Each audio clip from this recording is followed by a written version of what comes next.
Media बंधुओं, जैसा कि आप लोगों को ये विदित है कि आज देश के करोड़ों दलितों, आदिवासियों, पिछड़े वर्गों, अक़लियतों व उपेक्षित वर्गों के मसीहा एवं भारतीय संविधान के मूल निर्माता परम पूज्य बाबा साहब डॉक्टर भीमराव अम्बेडकर जी की पुण्यतिथि अर्थात आज के ही दिन दिनांक 6 दिसंबर सन 1956 को इनका देहांत हुआ था।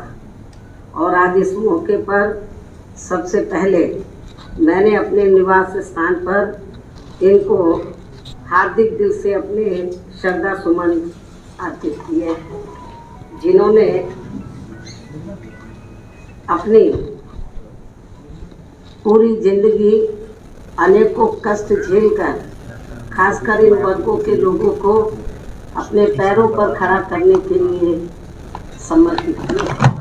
इतना ही नहीं बल्कि भारतीय संविधान बनाने का मौका मिलने पर फिर इन्होंने इन वर्गों के लोगों को हर स्तर पर अपने पैरों पर खड़ा करने के लिए इन्हें कानूनी अधिकार भी दिलाए हैं, जिनका यहाँ केंद्र व राज्यों की भी जातिवादी सरकारों के चलते इन्हें पूरा लाभ नहीं मिल पा रहा है। ये बड़े दुख व चिंता की भी बात है।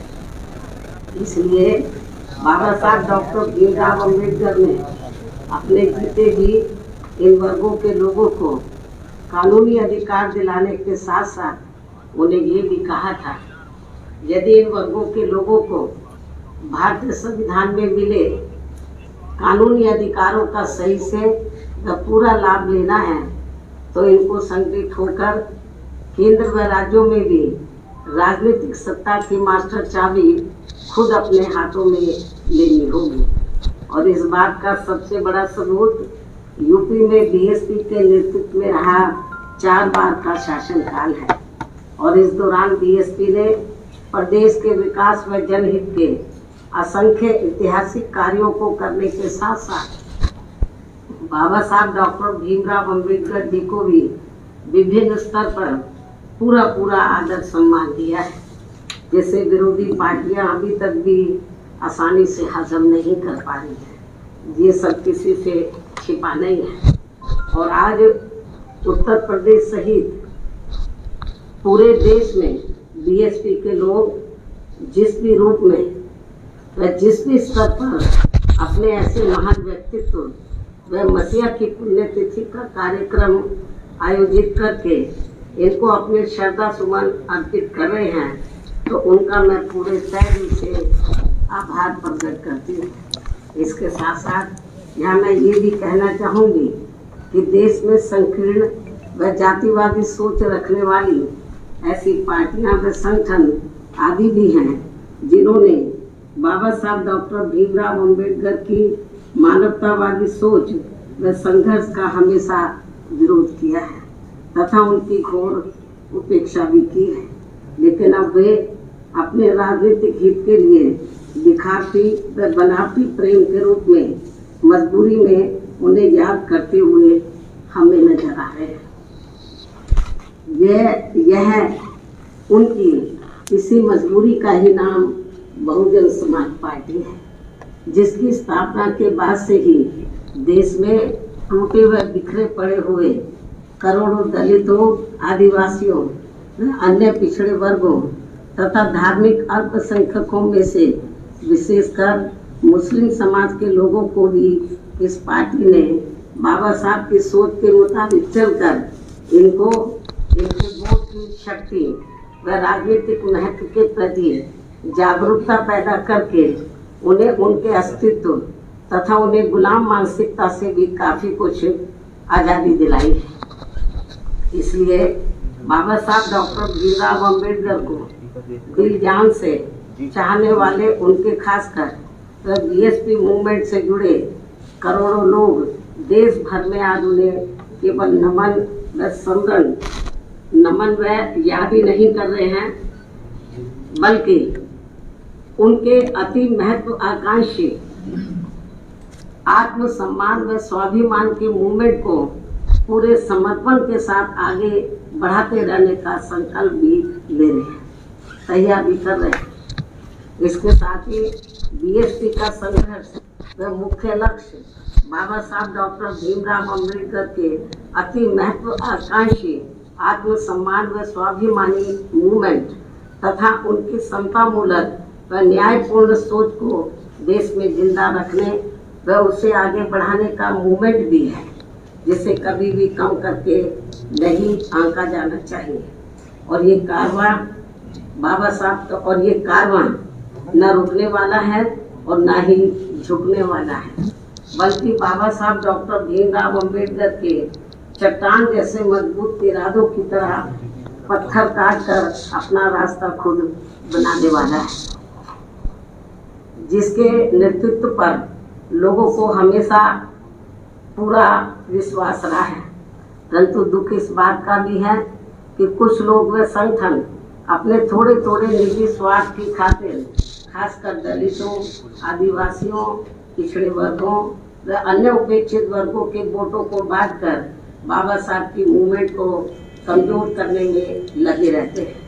हालांकि उन सबका स्वार्थ फिर चुनाव के बाद उन्हें पैदल करके फिर से ऐसा छोड़ देते हैं कि वे न करते रहते हैं न घाटते। लेकिन इन सब के बावजूद भी बीएसपी को अपने लोगों की भरपूर लगन, मेहनत व मिशनरी संघर्ष पर पूरा भरोसा है कि वे विरोधियों के इन सभी साम दाम दंड भेद आदि हथकंडों का डटकर मुकाबला करते हुए अर्थात सामना करते हुए अपने मकसद में जरूर कामयाब होंगे। और फिर इस बार सन 2022 में बीएसपी की पूर्ण बहुमत की सन 2007 से भी अधिक मजबूत सरकार बनेगी। साथ ही इसी चुनाव में यूपी से लगे उत्तराखंड स्टेट में भी इस बार बीएसपी अपना बेहतर रिजल्ट लाएगी। इसके साथ साथ पंजाब स्टेट में भी अपने गठबंधन की मजबूत सरकार जरूर बनाएगी। और अब अंत में पूरे देश भर में बीएसपी के सभी लोगों की तरफ से भी परम पूज्य बाबा साहब डॉक्टर भीमराव अम्बेडकर जी के साथ साथ दलित, आदिवासी व पिछड़े वर्ग में समय समय पर जन्मे अपने महान संतों, गुरुओं व महापुरुषों में भी खासकर महात्मा ज्योतिराव फूले, छत्रपति शाहू जी महाराज, श्री नारायण गुरु व बीएसपी मूवमेंट के जन्मदाता एवं संस्थापक माननीय श्री कांशीराम जी आदि को भी दिल से नमन व श्रद्धा सुमन अर्पित करते हुए अपनी बात यही समाप्त करती हूँ। धन्यवाद। जय भीम व जय भारत।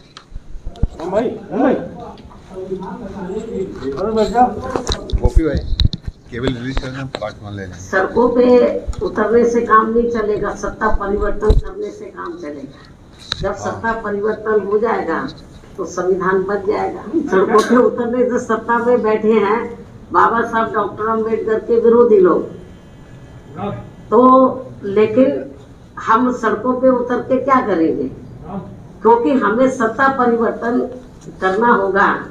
और जब केंद्र और राज्यों में इस किस्म की सरकारें जो संविधान के हिसाब से नहीं चल रही हैं, तो उनका एक ही रास्ता है कि उनको सत्ता से बाहर करके तो बीएसपी को सत्ता में लाना, तभी संविधान सही मायने में ठीक ढंग से संविधान के मुताबिक काम हो सकता है, किया जा सकता है।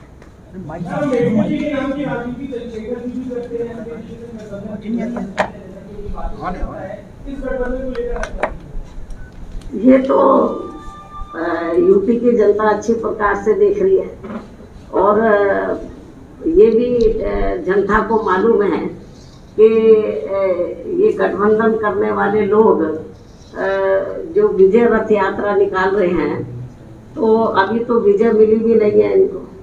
लेकिन अभी कल मैं देख रही थी चंदौली में, तो समाजवादी पार्टी के लोग किस तरीके से कानून को अपने हाथ में लेकर, और उनका विधायक भी तो कानून को अपने हाथ में लेकर, तो वहाँ के पुलिस कर्मियों के साथ जो उनका दुर्व्यवहार रहा है वो किसी से छिपा नहीं। अभी तो वो विजय भी नहीं मिली है, ये हाल है।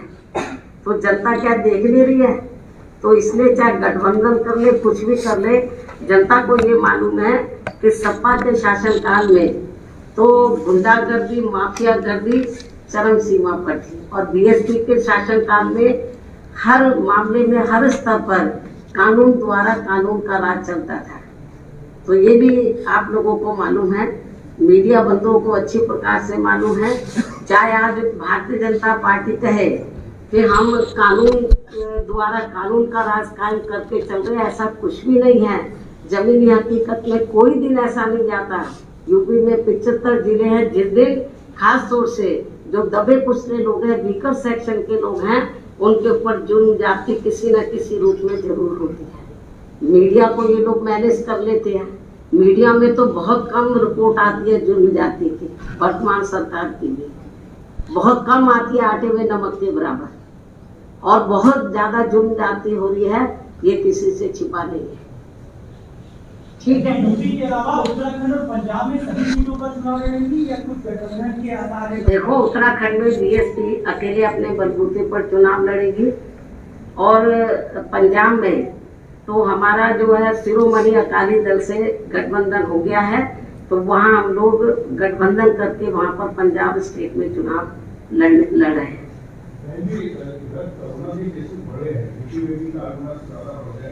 ओमिक्रॉन को लेकर भी बहुत बड़ी चिंता है।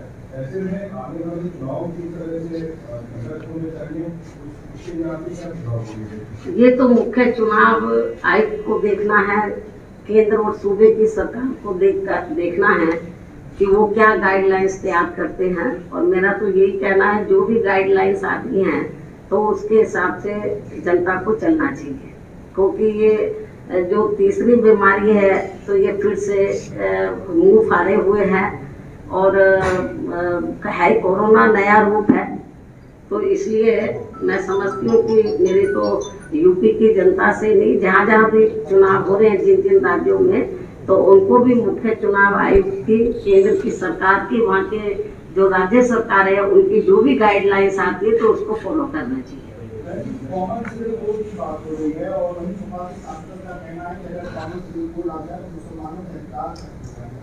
नहीं, जब आएगा तो तब इस सवाल का जवाब पूछना, अभी आया किधर है? भविष्यवाणी पहले करते, जबरदस्ती आप जो है तो केंद्र सरकार को तैयार कर रहे हैं कि वो जल्दी से वो ये कानून लिया है, नियम बना रहे। अभी सपा वाले क्या कहते हैं, चंदौली में नहीं देखा है? दोस्तों, अगर आप हमारे channel FN India 18 TV channel को YouTube पर देख रहे हैं तो अभी सब्सक्राइब, लाइक और कमेंट करें। अगर आप Facebook पर देख रहे हैं तो पेज को लाइक जरूर करें। अगर Twitter पर देख रहे हैं तो फॉलो करें। अगर WhatsApp नंबर पर खबर पाना चाहते हैं तो अपना नाम पता लिखकर इस नंबर पर भेजें। नंबर कुछ इस प्रकार है 9410808433। साथ ही अगर पत्रकार बनने का जज्बा आपके अंदर है तो आपका स्वागत है। देखते रहिए FN इंडिया 18 टीवी चैनल, आपका अपना हिंदी न्यूज चैनल।